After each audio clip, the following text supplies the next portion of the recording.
Truma cilts, maksimāli apgriezieni un SEB leasings. Tagad, dāmas un kungi, meitenes un zēni, 1956. gada Uralzis, bet pēc tam pārliecināsimies par to, ka trakajiem pieder pasaule. Braucam Rīgas tāds un šitāds, liels vai mazs, plats vai šaurs. Ar kādiem tik spēkratiem ikdienā nesenāk pārvietoties? Ar šādu noteikti nē. 1956. gada Uralzis. Skatoties no malas liekas, spēkrata autoram ar oriģinalitāti un izdomu labi nav gājis. Bet jau uz papīra saraksta, kādām vajadzībām šī mašīna kalpojusi, diena kļūst skaidrāka. Šis ir slavenais padomju laika kravas automobīls.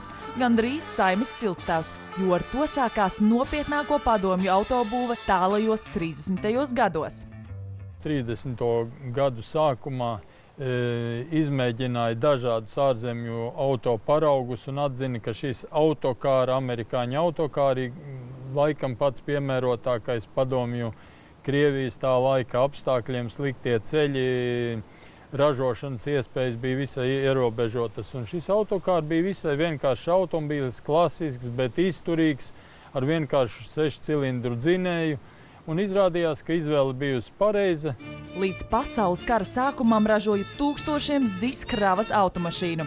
Šis bija braucamrīgs, kurš toreiz izturēja kara slodzi, vilka lielgabalus un strādāja ar pilniem apgriezieniem.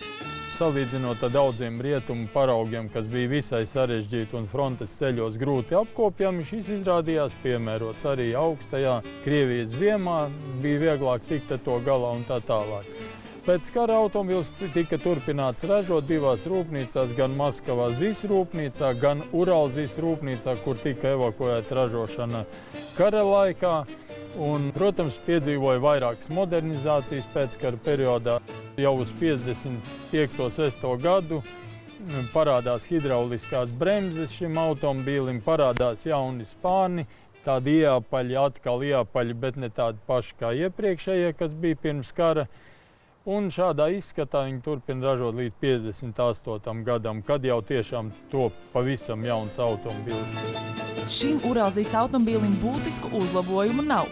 Ļoti masīva uzbūve, vienkāršas konstrukcijas sānvārstu motors.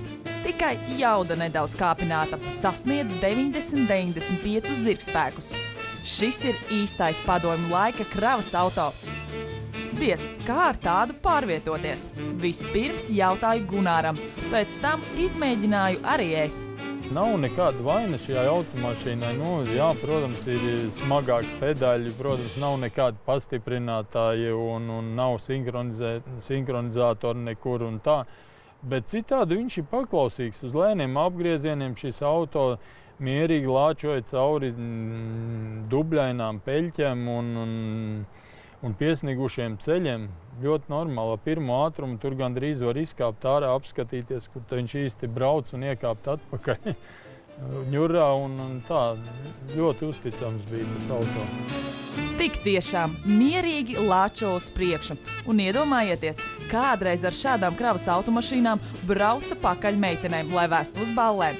Mūsdienās tas būtu visai ekstrēms randiņš. Starp citu, šādi Uralzis automobīļi palikuši ļoti maz.